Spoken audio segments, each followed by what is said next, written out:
polished marble floors of Westfield Premium Plaza reflected the afternoon sunlight streaming through its glass ceiling, creating an atmosphere of refined elegance that whispered of wealth and exclusivity. Shoppers moved leisurely between designer boutiques, their conversations a gentle murmur punctuated by the soft click of expensive heels. But this tranquil scene shattered in an instant when a disheveled figure burst through the main entrance, his voice cutting through the refined air like a blade. "I don't want your pity," he shouted, his weathered face twisted with rage. "Pain, you think you know what sacrifice means?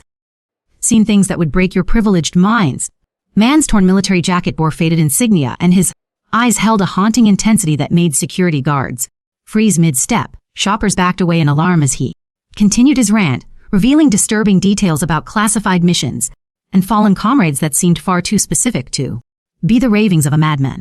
Please support us by liking the video and subscribing to the channel. Sarah Williams paused in her methodical cleaning, her gloved hands tightening around the mop handle as she watched the commotion unfold 30 feet away. 45. She had learned to navigate these marble halls with practiced invisibility, her dark uniform marking her as part of the landscape rather than its inhabitants. Years of working double shifts at the premium shopping center had taught her to anticipate trouble, but something about this particular disruption felt different. The whole man's words carried a weight that made her chest tighten with recognition, stirring memories she had buried beneath layers of survival and exhaustion. As other shoppers whispered and pointed, Sarah found herself studying the stranger's posture, the way he held his shoulders despite his obvious distress. Her 2 children waited at home in their cramped apartment, depending on her modest income to keep them fed and housed. She couldn't afford to lose this job, not when the rent was due next week and her daughter needed new school supplies. Yet something in the man's desperate proclamation resonated deep within her, awakening instincts she had forced herself to suppress. Her coworkers had already begun to gather at a safe distance, their expressions mixing curiosity with the practiced indifference of those accustomed to witnessing human misery without getting involved. The fluorescent lights overhead seemed suddenly harsh and unforgiving as Sarah watched the scene unfold, her mind racing through possibilities and consequences that most people in her position would never consider. She noticed the way other custodial staff exchanged knowing glances, silently communicating their shared understanding that this situation would somehow become their fault regardless of the actual circumstances. The sharp click of expensive leather shoes announced Richard Montgomery's arrival before Sarah even turned to see him. The shopping center's general manager strode across the marble floor with the confidence of a man who viewed the world as his personal domain, his perfectly tailored suit and silver hair projecting an authority that brooked no challenge. At 55, Richard had built his career on maintaining order and protecting the interests of premium clientele, and the sight of disorder in his pristine establishment clearly triggered his most controlling instincts. "Security, remove this individual immediately," he commanded, his voice carrying the sharp edge of someone unaccustomed to having his orders questioned. His pale blue eyes swept dismissively over the homeless man before landing on Sarah with obvious displeasure. "And you," he continued, pointing an accusatory finger in her direction, "why aren't you maintaining proper oversight of this area? How did you allow this person to disrupt our customers' shopping experience?" The accusation hit Sarah like a physical blow, its unfairness cutting deeper than usual because of the genuine concern she felt for the stranger. Richard's tone carried the familiar undertone of condescension that had become the soundtrack of her working life, a constant reminder that he viewed her as inherently incapable of understanding the complex demands of his business. Around them, security guards began to move in on the homeless man, while shoppers continued to stare, their expensive handbags clutched protectively against their chests. The scent of expensive perfumes mingled with the antiseptic smell of cleaning solution as Sarah stood frozen between her instinct to help and her desperate need to keep her job. She could feel the weight of judgmental stares from customers who saw her uniform and automatically assumed incompetence, their expressions suggesting that people like her existed solely to serve people like them. The history between Sarah and Richard stretched back 3 long years, marked by a series of small humiliations and missed opportunities that had slowly eroded her sense of self-worth.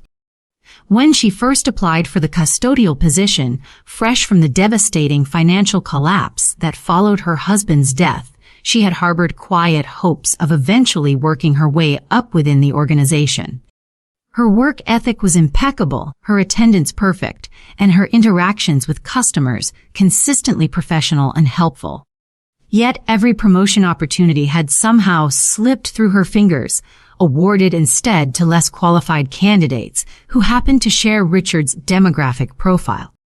She had watched him treat other employees of color with the same dismissive contempt, his microaggressions so skillfully deployed that they remained just below the threshold of actionable discrimination.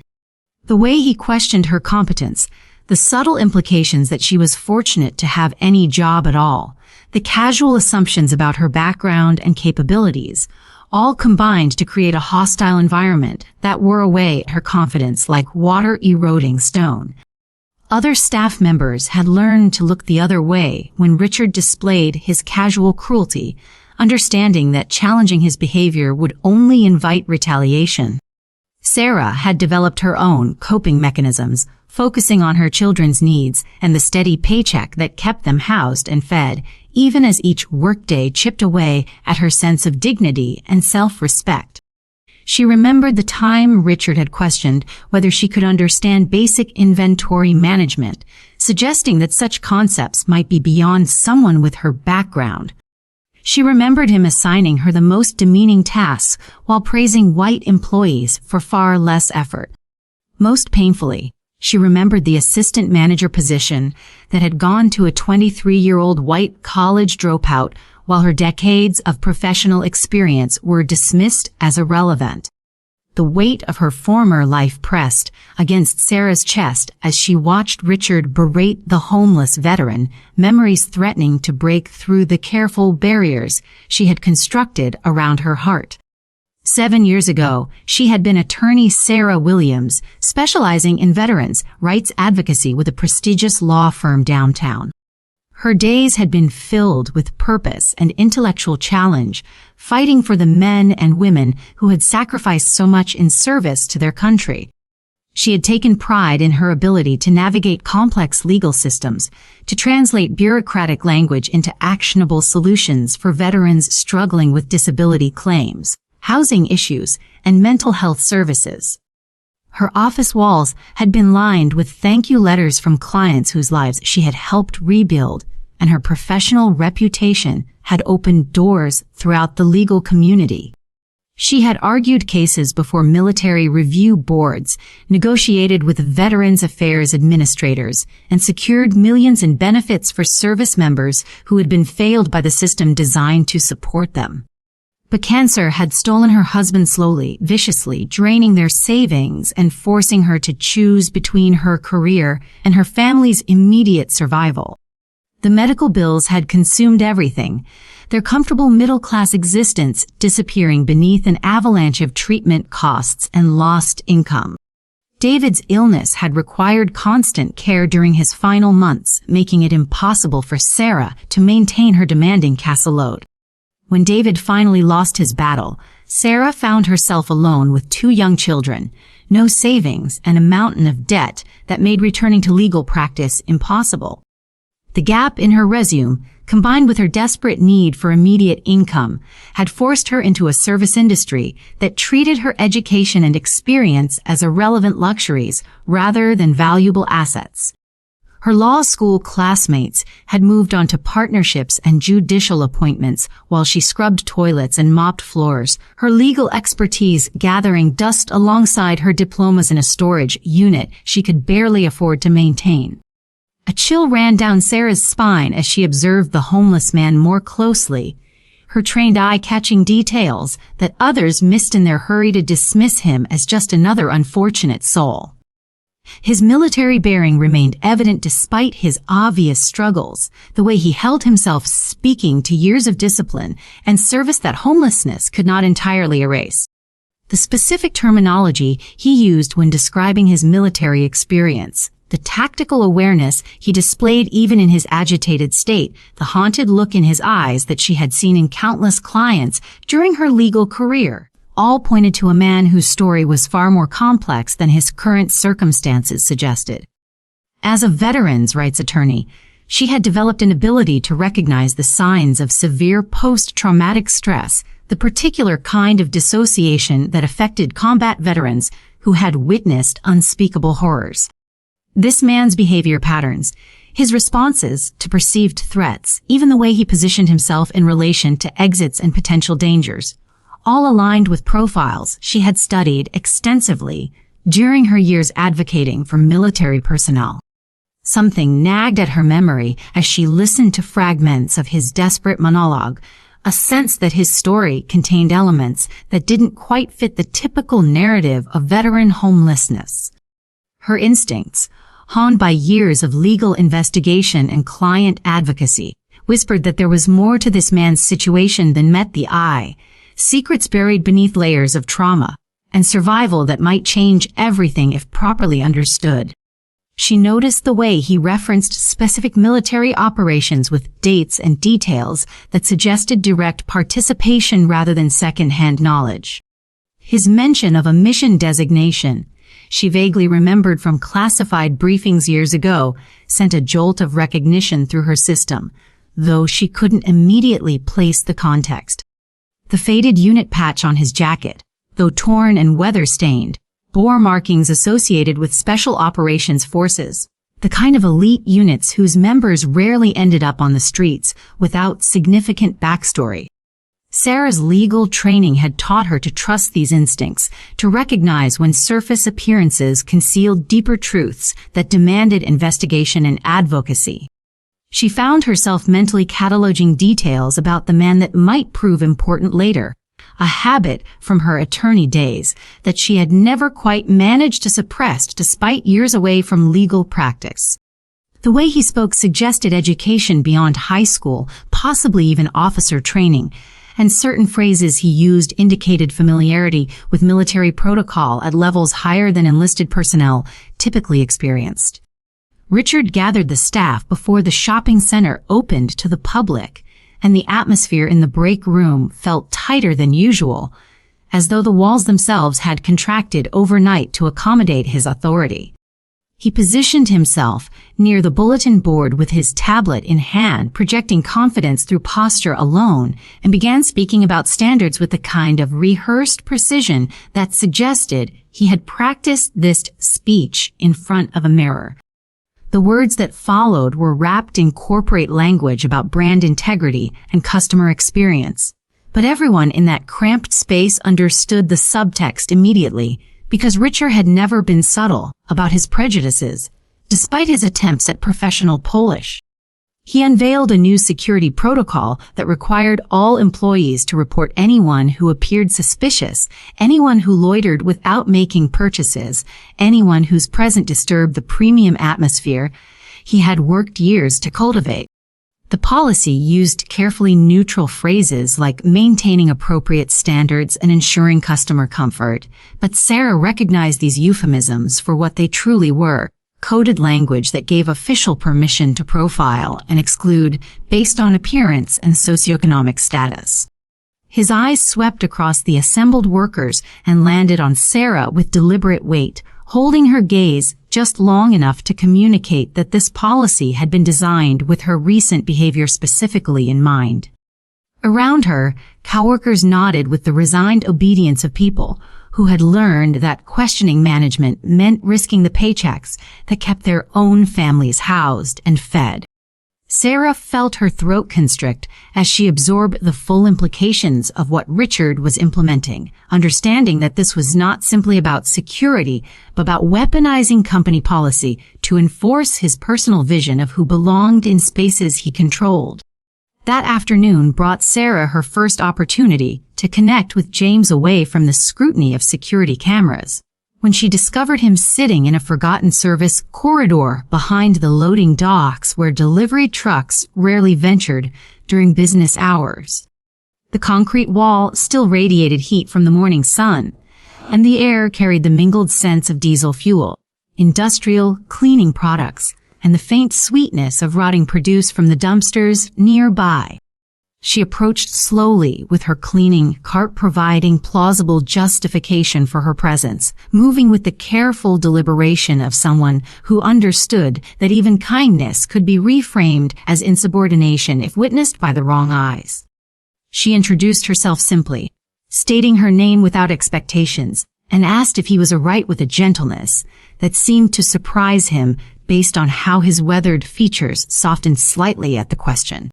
He told her his name was James, though something in the way he said it suggested the syllables felt borrowed rather than owned, as if he had grown accustomed to answering to whatever name circumstances required. They sat together in companionable silence for several minutes before he began speaking about his past in fragments that emerged haltingly like puzzle pieces from a box that had been dropped and scattered.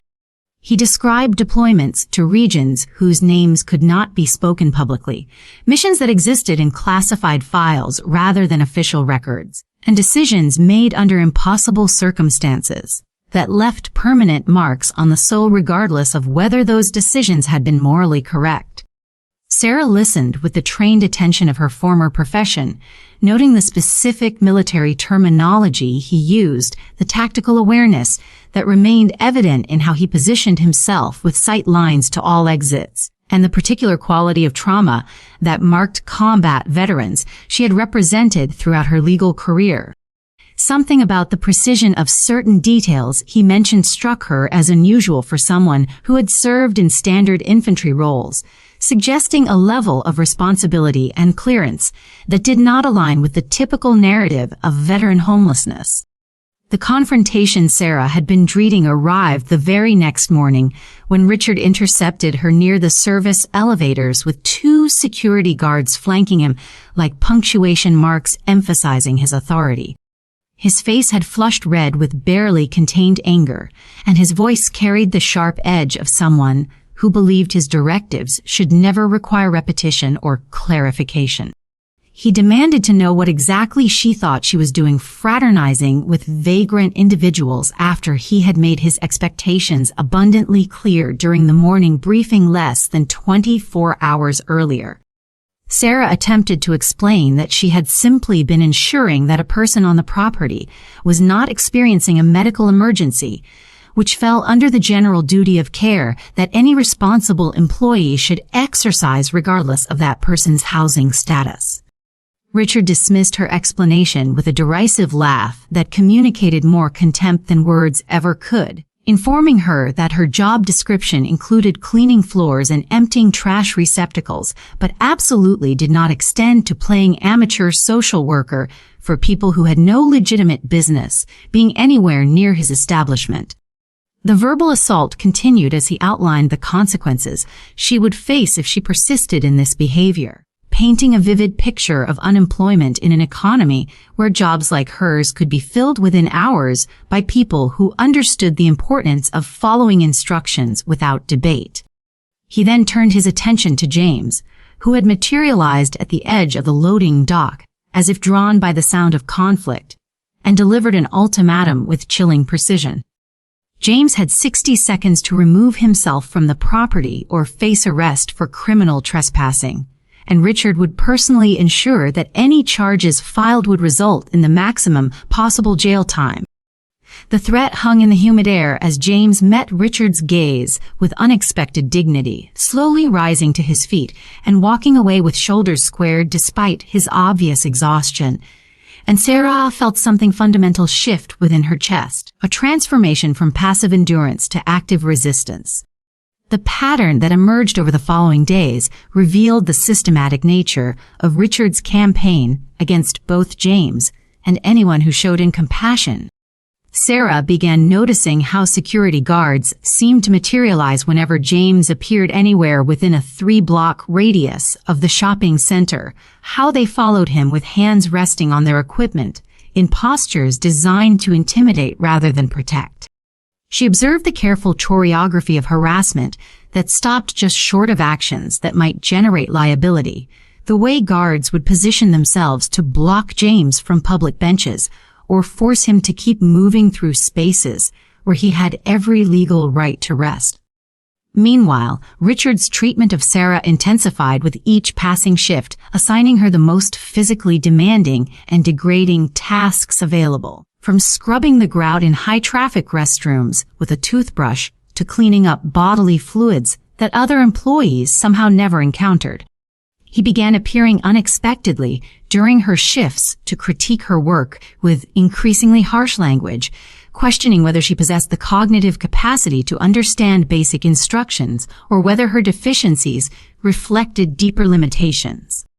Other employees noticed the targeted harassment but responded with deliberate blindness, suddenly becoming intensely focused on their own responsibilities whenever Richard began one of his public performances of dominance over Sarah. The isolation felt almost physical, as though she occupied a quarantine zone that others feared entering lest they become contaminated by association with someone Richard had marked for removal. Yet something unexpected was happening within Sarah during this sustained assault on her dignity and livelihood, a strange alchemy transforming humiliation into clarity and fear into determination. Each insult Richard delivered, each impossible task he assigned each time he forced her to witness James being driven away like an animal, strengthened rather than weakened her resolve to document everything and build the case that was taking shape in her mind. Sarah's training as an attorney had taught her that documentation transforms accusations into evidence, so she began keeping meticulous mental records of every interaction between Richard, security personnel, and James. She noted timestamps, direct quotes when possible, the names of witnesses who were present even if they remained silent, and patterns of behavior that revealed the systematic nature of the discrimination she was witnessing. At home each evening after her children had gone to bed, she would transfer these mental notes into a password-protected document on her laptop, building a chronological narrative that might someday prove useful if circumstances allowed her to take action. She reached out cautiously to former colleagues through professional networks she had maintained despite her years away from legal practice, making discreet inquiries about resources available for homeless veterans and the process for challenging discriminatory employment practices. These conversations reminded her of the person she had been before grief and financial catastrophe had reduced her world to survival mode, reconnecting her with a sense of purpose that transcended merely collecting a paycheck to keep her family housed. One contact proved particularly valuable, a paralegal named Marcus who now worked with a nonprofit organization dedicated to veterans' rights advocacy. He listened to Sarah's description of James with growing interest, asking pointed questions about specific details that might help identify him, and promised to search military databases for personnel who had been reported missing or declared dead under suspicious circumstances. The mere act of taking these preliminary steps, of treating the situation as something that could be investigated and potentially remedied rather than simply endured, gave Sarah a sense of agency she had not experienced in years. She felt dormant professional instincts awakening, the particular kind of focused energy that comes from recognizing injustice and believing that resistance might actually make a difference, rather than simply inviting retaliation. The escalation reached a new level of cruelty on a sweltering afternoon when Sarah witnessed Richard's security team forcibly removing James from a public sidewalk adjacent to the shopping center property. She had been taking her legally mandated break in a small courtyard when she heard raised voices and the unmistakable sound of a physical altercation, prompting her to investigate despite knowing that intervention would likely cost her dearly. By the time she reached the scene, 2 guards had James pressed against a brick wall with unnecessary force, one hand twisted behind his back while the other guard barked questions about where he lived and what he was doing in the area. James was trying to explain that he was on public property and had every right to be there, but his words came out fragmented and confused, the cognitive effects of trauma making it difficult for him to articulate a coherent legal argument under pressure. Sarah called out for them to stop, her voice carrying across the parking lot with more authority than she had used in years, and both guards paused to look at her with expressions mixing surprise and annoyance at the interruption. She stated clearly that the guards had no legal jurisdiction over public sidewalks, and that they were engaging in assault if they continued to restrain someone who was not trespassing on private property. Words that emerged automatically from the part of her brain that still thought like an attorney despite years of disuse. Richard appeared moments later as if he had been waiting for exactly this confrontation, stepping between Sarah and the guards with a smile that held no warmth whatsoever, and informed her in a voice loud enough for gathering onlookers to hear that she was now suspended pending an investigation into multiple policy violations. The words hit like a physical blow because Sarah understood their implications immediately. Suspension was simply the preliminary step toward termination, a way to remove her from the workplace while building a paper trail that would justify firing her for cause. Yet even as panic about rent and groceries and her children's needs flooded through her system, another part of her felt something almost like relief, the sense that a conflict long brewing had finally reached its inevitable crisis point. That evening, sitting at her kitchen table with bills spread before her and her children's worried faces peering around the doorframe, Sarah made a series of phone calls that would determine the trajectory of everything that followed. The first call went to Marcus, who had been researching James's potential identity and had news that made Sarah's hands shake as she gripped the phone. He had found multiple references to a First Lieutenant Michael Thompson, a Green Beret who had disappeared during a classified operation in Afghanistan 7 years earlier, whose family had been fighting unsuccessfully for information about his fate ever since. The physical description matched James closely, including a distinctive scar above the left eyebrow and several tattoos that Marcus had noticed during a discreet observation mission. More significantly, certain operational details that James had mentioned in his fragmented storytelling aligned precisely with classified information about the mission during which Lieutenant Thompson had vanished.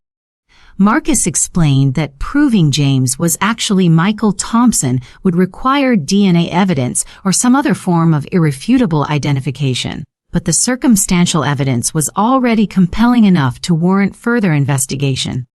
The second call went to Maria Rodriguez, Sarah's former law partner, who now directed a legal aid clinic specializing in veterans issues, and who responded to Sarah's story with a mixture of professional excitement and personal concern.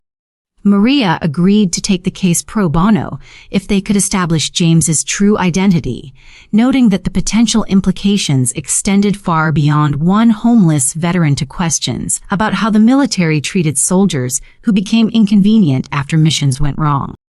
By the time Sarah ended these calls and tucked her frightened children into bed with reassurances she was not certain she believed, a plan had begun to take shape that would require courage she was not entirely sure she possessed, but could no longer avoid summoning.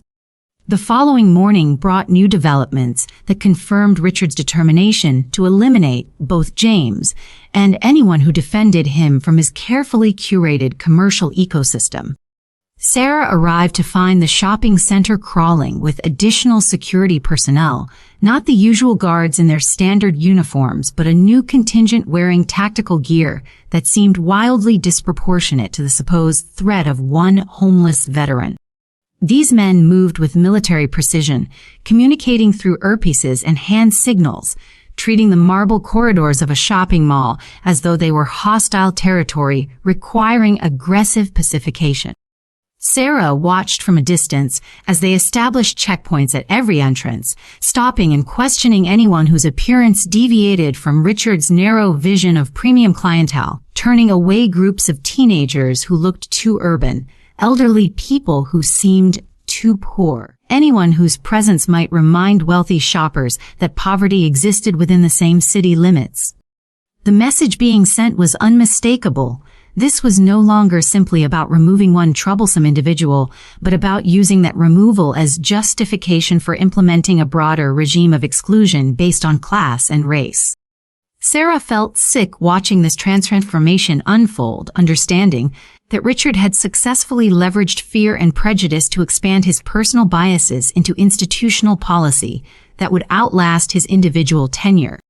Yet she also recognized opportunity within this overreach, because the more extreme Richard's actions became, the more documentation she could gather, and the stronger any eventual case against him would be. She moved through her shift mechanically, performing her assigned tasks while her mind worked on multiple levels simultaneously, observing, recording, strategizing, and preparing for the confrontation she knew was rapidly approaching.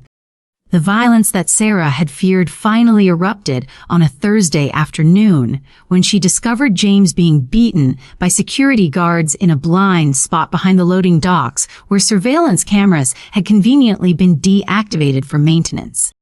She heard the sounds before she saw the scene, the unmistakable impact of fists against flesh, the grunts of pain from someone trying not to cry out, the casual laughter of men who had learned to enjoy this particular form of power. Her body moved before her mind could calculate consequences, dropping her cleaning supplies and running toward the source of the sounds while her voice rose in a shout demanding they stop immediately. 3 guards surrounded James,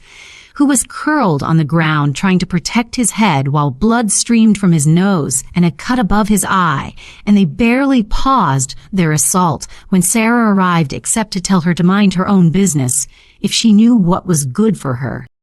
She positioned herself between the guards and James, despite every survival instinct screaming that this was suicide, stating with as much authority as she could marshal that she was witnessing assault and battery and would testify to what she had seen if they did not cease immediately. The guards laughed at her threat, one of them suggesting that the word of a cleaning lady would not mean much against their official reports, but they did step back slightly as if calculating whether the entertainment value of continuing the beating outweighed the complication she represented. Richard materialized within seconds, his timing so perfect that Sarah suddenly understood he had been watching through some means she had not identified, and he ordered the guards to remove both James and Sarah from the property immediately, effective permanently. The words hung in the summer air like a verdict from which there could be no appeal, and Sarah felt the foundations of her carefully maintained survival strategy crumbling beneath her feet, even as something fiercer and less compromising began to take its place. That night, Sarah called Maria again with an update that transformed strategic planning into urgent action. She described the beating she had witnessed, the clearly coordinated nature of Richard's campaign, and her own termination, which had been framed as voluntary resignation in the paperwork Richard had forced her to sign under having her final paycheck withheld. Maria listened with the focused intensity of someone who recognized the legal vulnerabilities being described, then made a suggestion that required Sarah to trust people she barely knew with information that could either vindicate or destroy what remained of her reputation.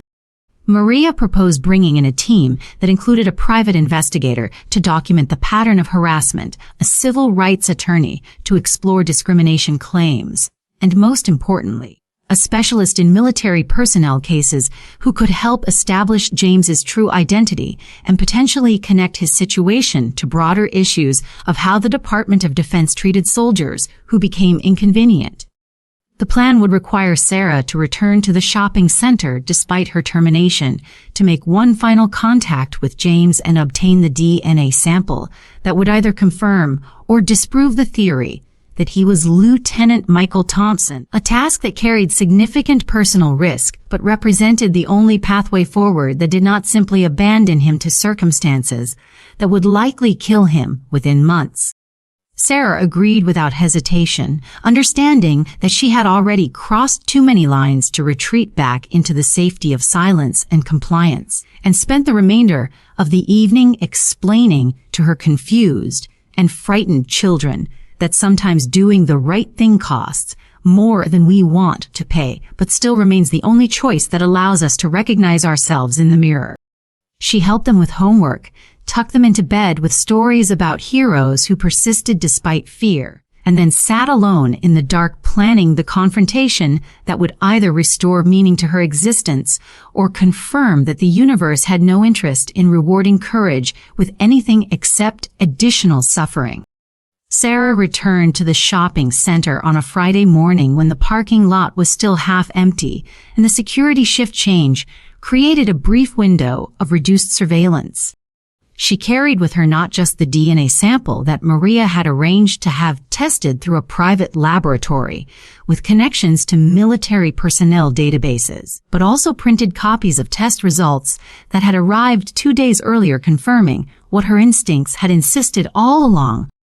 James was indeed First Lieutenant Michael Thompson, a decorated Green Beret who had been declared missing in action 7 years prior after a classified operation the Department of Defense had refused to discuss publicly despite persistent inquiries from his family and several congressional representatives.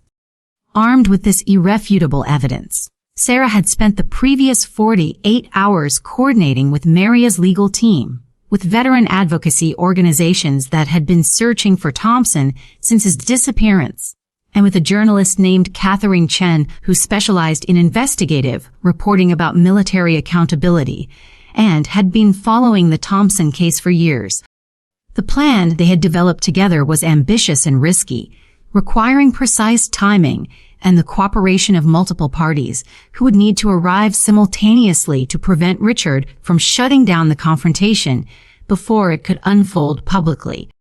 Sarah's hands shook slightly as she approached the main entrance, knowing that the next few hours would either vindicate everything she had sacrificed or confirm that speaking truth to power remained a romantic fiction that reality reliably crushed. She thought about her children, who were staying with a neighbor and had been told that their mother was doing something important that might change their lives in ways both frightening and hopeful. She thought about James, who was waiting in a location several blocks away with a veteran advocate who had promised to keep him safe and bring him to the mall when Sarah gave the signal. Most of all, she thought about all the other people who had been erased by systems designed to protect institutional convenience rather than human dignity. And she felt the weight of representing not just James, but everyone who had been told their truth did not matter enough to disrupt the smooth operation of power. The caravan of vehicles that pulled into the shopping center parking lot at exactly 10:30 that morning created immediate confusion among security personnel who were accustomed to controlling access but had no protocol for managing a coordinated arrival of this magnitude. 3 vans bearing the logos of local television news stations parked prominently near the main entrance, their crews quickly deploying cameras and sound equipment with the efficiency of people who had covered enough breaking stories to move fast before being shut down. Behind them came several private vehicles carrying members of the Veterans' Rights Coalition, a nonprofit organization that had been advocating for Michael Thompson's family since his disappearance, their passengers emerging in matching shirts that identified their affiliation and purpose. Catherine Chen arrived separately, her press credentials prominently displayed, accompanied by a videographer who immediately began documenting everything with the kind of methodical attention that suggested this footage might eventually appear in a courtroom. Sarah watched this orchestrated arrival from her position inside the mall, feeling a surge of gratitude mixed with terror at the realization that she had set forces in motion that could no longer be recalled or controlled.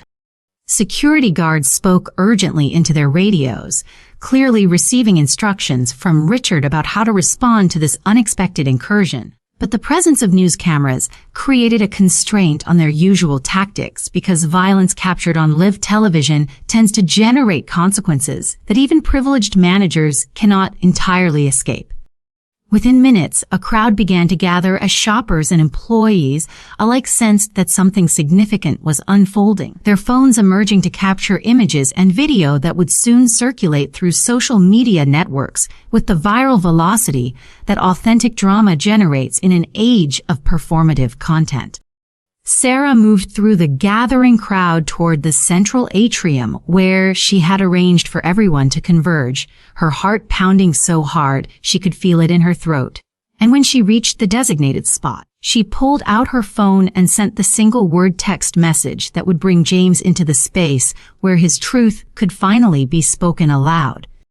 Richard appeared within seconds of being notified about the media presence, his face flushed with anger poorly disguised as professional concern, and he immediately began demanding that the television crews leave private property or face arrest for trespassing.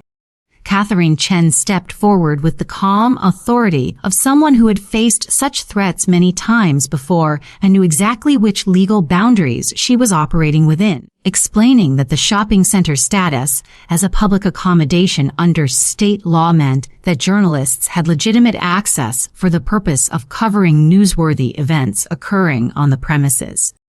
Before Richard could formulate a response to this challenge, Sarah stepped into the center of the atrium and spoke in a voice that carried across the gathered crowd with surprising strength given how terrified she felt.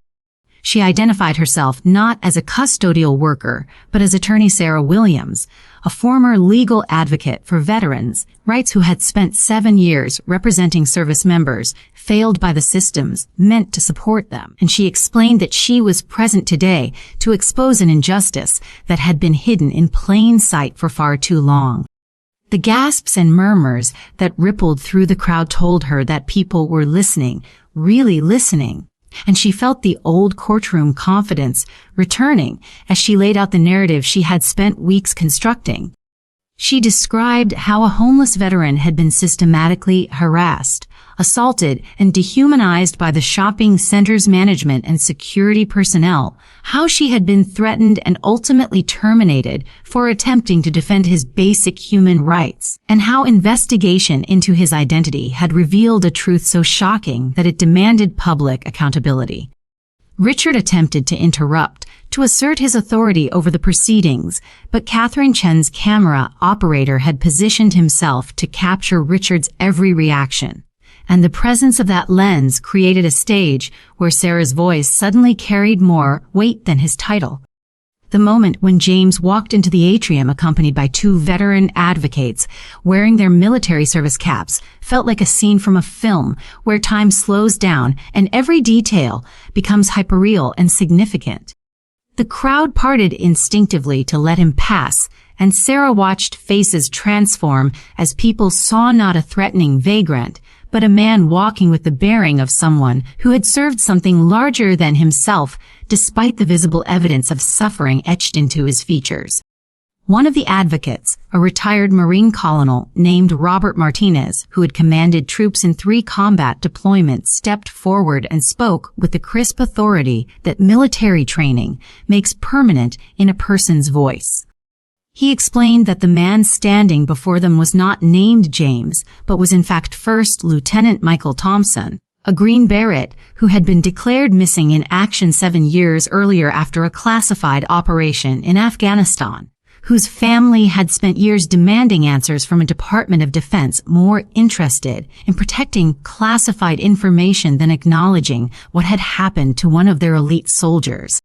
Colonel Martinez held up documentation that included not only the DNA test results, but also military service records, photographs comparing Lieutenant Thompson in uniform to the man now standing in the mall, and sworn statements from 3 members of Thompson's former unit confirming his identity based on distinctive physical characteristics and shared memories that no imposter could fabricate.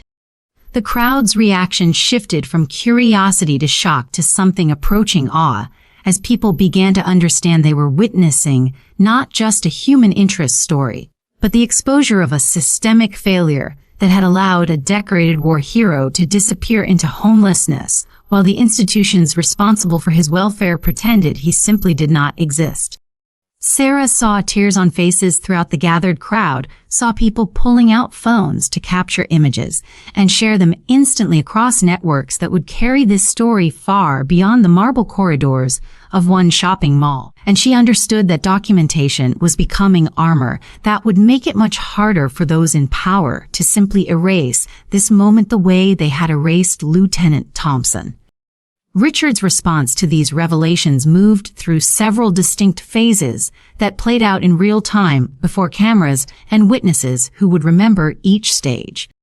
Initially, he attempted dismissal, suggesting that this was all an elaborate hoax orchestrated by troublemakers seeking attention. But this strategy collapsed when Conal Martinez offered to provide contact information for the Pentagon officials who had been stonewalling the Thompson family's inquiries for years. Next, Richard tried deflection, arguing that even if this man was indeed a veteran, that did not give him the right to trespass on private property or disturb paying customers. But this argument sounded hollow and cruel when spoken about someone who had clearly been beaten by Richard's own security personnel. Desperation led Richard to his third strategy, which involved attacking Sarah's credibility by pointing out that she was a disgruntled former employee with obvious motives to fabricate allegations against management. But Catherine Chen immediately countered by displaying documentation of Sarah's distinguished career as a veterans' rights attorney, along with statements from former clients and colleagues attesting to her integrity and expertise. Finally, Richard settled on a defensive posture that combined vague apologies with assertions that he had simply been following standard security protocols and could not have been expected to know the true identity of every person who approached the property. His voice carried less certainty with each sentence, and Sarah noticed sweat forming on his forehead, despite the shopping center's aggressive air conditioning. Physical evidence that the careful performance of authority he had maintained for so long was crumbling under the weight of public scrutiny.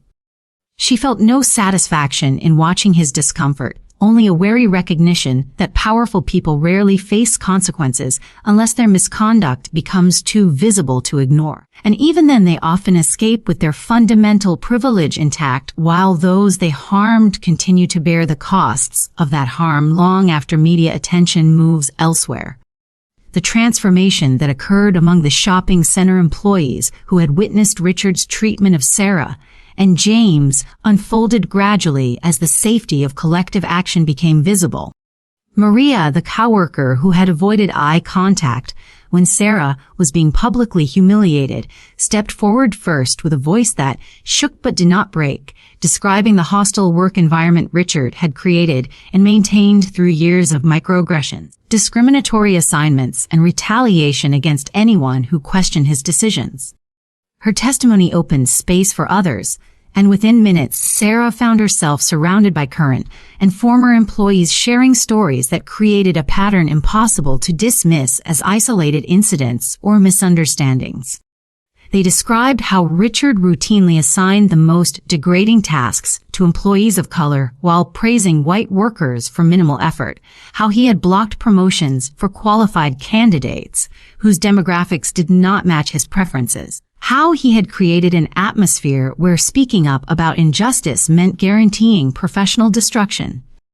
A young black man named Terrence recounted being accused of theft without evidence and subjected to a humiliating search that found nothing, an experience that had left him feeling violated in ways that still affected his mental health months later.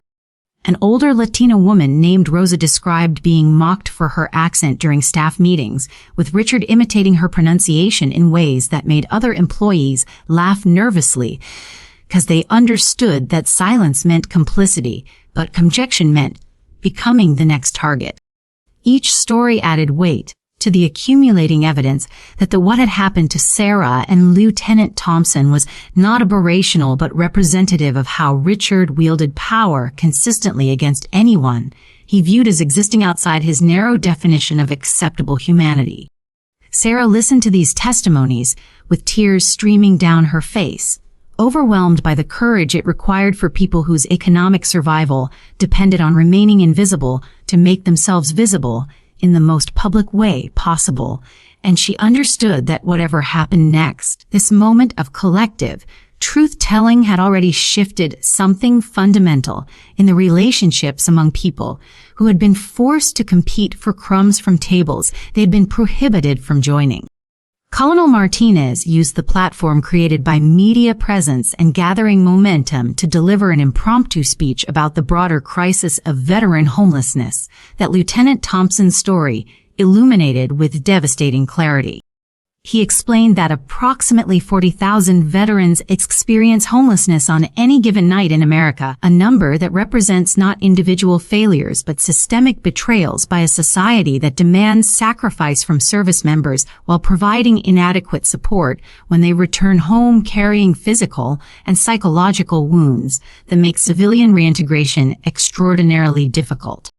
The barriers veterans face include not only the obvious challenges of PTSD, traumatic brain injuries, and disabilities that affect employment prospects, but also bureaucratic labyrinths that treat benefit applications as obstacles to overcome rather than obligations to fulfill. He noted that veterans of color face even steeper challenges because they must navigate both the failures of veteran support systems and the persistent discrimination that shapes housing, employment, healthcare, and criminal justice in ways that compound trauma rather than heal it. Lieutenant Thompson's disappearance into homelessness after a classified mission gone wrong represented an extreme case, but the underlying dynamics, institutional indifference, bureaucratic erasure, and social invisibility affected thousands of veterans whose service had earned them nothing except the right to be forgotten.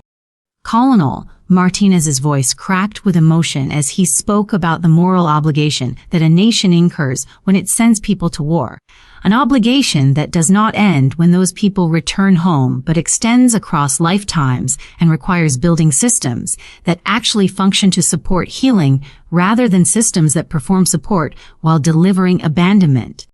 Sarah watched Richard's face during this speech and saw something she had not expected, not defiance or anger, but what appeared to be genuine discomfort with the implications being spelled out, as if he was hearing for the first time that his actions existed within contexts much larger than his personal preferences or institutional policies, and she wondered whether exposure might create the possibility for transformation or whether powerful people simply learn to perform remorse convincingly enough to preserve their positions. The speed with which the story spread across social media platforms exceeded anything Sarah had anticipated, demonstrating how certain narratives achieve viral momentum by combining human drama with moral clarity in ways that invite sharing as both information and statement of values. Within 2 hours of Catherine Chen's first post from the scene, hashtags related to Lieutenant Thompson's story were trending locally, and by evening they had gained national traction as news outlets picked up the story and framed it within ongoing conversations about veteran care, racial justice, and corporate accountability. The video clips that circulated most widely included the moment when Colonel Martinez confirmed Lieutenant Thompson's identity, Richard's increasingly desperate attempts to maintain control of a situation that had escaped his authority entirely, and Sarah's declaration of her true professional background, along with her explanation of why she had risked everything to expose this injustice. Comment sections filled with reactions ranging from outrage at the treatment Lieutenant Thompson had endured to admiration for Sarah's courage to demands that Richard face criminal prosecution for the assault his security team had committed. Several prominent veterans organizations issued statements calling for investigations not only into this specific case, but into broader patterns of how society treats military service members after their usefulness to institutional priorities has expired. The shopping center's corporate ownership, a regional real estate investment trust that had previously maintained careful distance from operational decisions at individual properties, suddenly found itself fielding media inquiries and investor questions about whether Richard's behavior reflected company values and what accountability measures would be implemented. Sarah watched this cascade of attention from Maria Rodriguez's office, where she had retreated after the confrontation, feeling simultaneously vindicated and exhausted, grateful that truth had found an audience, but aware that viral moments fade quickly and structural change requires sustained pressure that most people lose interest in maintaining once the emotional peak has passed and the next crisis demands attention. The consequences that fell upon Richard Montgomery arrived swiftly once the shopping center's corporate ownership recognized that his behavior had created legal liabilities extending far beyond a single incident of harassment. Within 72 hours of the viral spread of Lieutenant Thompson's story, Richard was placed on administrative leave pending a full investigation by external consultants hired to assess whether his conduct reflected broader cultural problems within the company's management structure. The investigation revealed a pattern of discriminatory practices that had been documented in numerous complaints filed over the years but dismissed or minimized by supervisors who shared Richard's biases or lacked the courage to challenge someone with his level of institutional power. When the final report landed on the desk of the regional vice president, it recommended not only Richard's immediate termination, but also mandatory diversity and inclusion training for all management personnel, regular third-party audits of hiring and promotion decisions, and the establishment of anonymous reporting mechanisms that would bypass local management entirely. Richard's termination came with a severance package significantly smaller than his contract would normally have provided, accompanied by a strongly worded letter making clear that his conduct had violated both company policy and basic standards of human decency. The company also agreed, as part of a settlement with Sarah, to fund a year-long training program that would allow her to reactivate her legal credentials and return to practicing law. Recognizing that her wrongful termination had cost her not just a paycheck, but also her professional identity and years of career advancement. Richard was required as a condition of receiving any severance to participate in a restorative justice program that brought him face to face with the people his actions had harmed, including Sarah and Lieutenant Thompson. Sessions designed not to humiliate him further, but to create space for genuine understanding of how power exercised without accountability inflicts wounds that numbers on a balance sheet can never fully capture. Lieutenant Michael Thompson's journey back to wholeness proved longer and more complex than the viral moment that had restored his name and dignity, requiring not just bureaucratic corrections but sustained support from people who understood that trauma cannot be resolved through paperwork alone. Maria Rodriguez's legal team worked with military advocates and congressional staffers to cut through the red tape that had declared him dead, securing not only restoration of his military benefits, but also back pay for the 7 years he had been erased from official records. Money that gave him options beyond immediate survival for the first time since his life had fractured. The Veterans Rights Coalition arranged for him to receive intensive treatment for PTSD at a facility specializing in combat trauma, where therapists helped him process both the original battlefield experiences and the secondary trauma of being abandoned by institutions that had promised to protect him. His family, who had never stopped searching despite being told repeatedly that he was gone, welcomed him back with a mixture of joy and grief for the years they had lost, and slowly, painfully, they began rebuilding relationships that homelessness and trauma had interrupted but not destroyed. Michael found purpose in sharing his story at veteran advocacy events, speaking to groups about the systemic failures that affect thousands of former service members